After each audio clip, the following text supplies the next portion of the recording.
Bangladesh private মাদ্রাসা welfare অ্যাসোসিয়েশনের কেন্দ্রীয় council অধিবেশন 2026 রাজধানীর উত্তরার 11 নম্বর সেক্টরে অবস্থিত জামিয়াতুল হেরা আল ইসলামিয়া মাদ্রাসা অডিটোরিয়ামে অনুষ্ঠিত হয়েছে। সমগ্র দেশের বিভাগীয় ও কেন্দ্রীয় দায়িত্বশীলদের উপস্থিতিতে অনুষ্ঠিত কাউন্সিল অধিবেশনটি প্রাণবন্ত ও উৎসবমুখর পরিবেশে সম্পন্ন হয়। অধিবেশনে সংগঠনের কার্যক্রম পরিচালনা, ভবিষ্যৎ পরিকল্পনা প্রণয়ন এবং কেন্দ্রীয় কমিটি পুনর্গঠন করা হয়। কাউন্সিলের সর্বসম্মতিক্রমে 101 সদস্য বিশিষ্ট কেন্দ্রীয় কমিটি গঠন ও বিভিন্ন পদে দায়িত্ব বন্টন করা হয়। নবগঠিত কমিটিতে মাওলানা মোহাম্মদ জসিম উদ্দিন প্রতিষ্ঠাতা ও সভাপতি, মাওলানা জাফর আহমদ মজুমদার সিনিয়র সহসভাপতি এবং মাওলানা শফিকুল ইসলাম সেক্রেটারি নির্বাচিত হয়েছেন। এছাড়া সহসভাপতি হিসেবে দায়িত্ব পেয়েছেন মাওলানা মাহবুবুর রহমান জালালাবাদী, মুফতি মাওলানা হেমায়েত উদ্দিন, মাওলানা সাইফুল ইসলাম ও মাওলানা আব্দুল কায়ুম মজুমদার।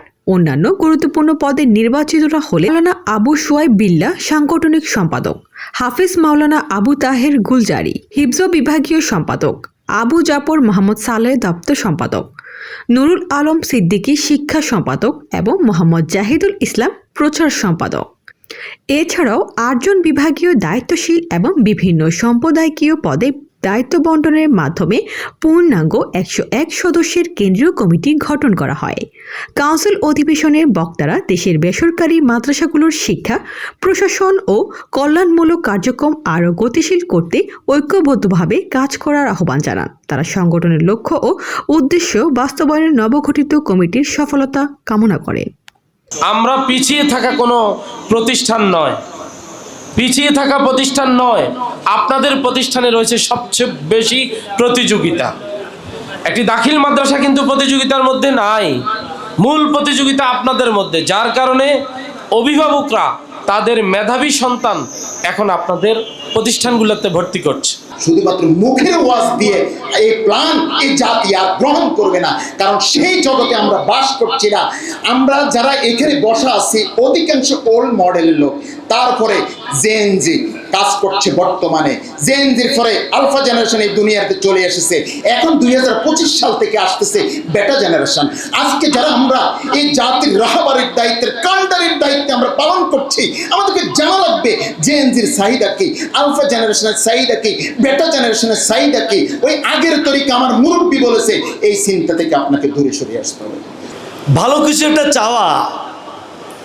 চাওয়াটা যদি সঠিক হয়, চাওয়াটা যদি ইখলাসের সহিত আল্লাহর পক্ষ থেকে কবুলিয়ত আসে, আল্লাহর সাহায্য আসে, আলহামদুলিল্লাহ। আমি স্বপ্ন দেখেছি, মন থেকে চেয়েছি, হাজারো অযোগ্যতা সত্ত্বেও অনেক বড় দুঃস্বপ্ন দেখেছি।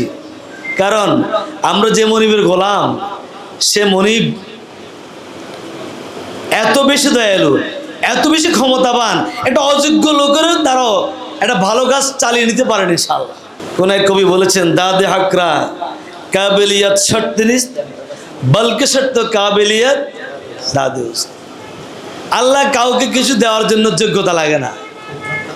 আল্লাহ যদি কিছু দিতে চান, অযোগ্য লোকের যোগ্যতা দিয়েই দিতে পারেন।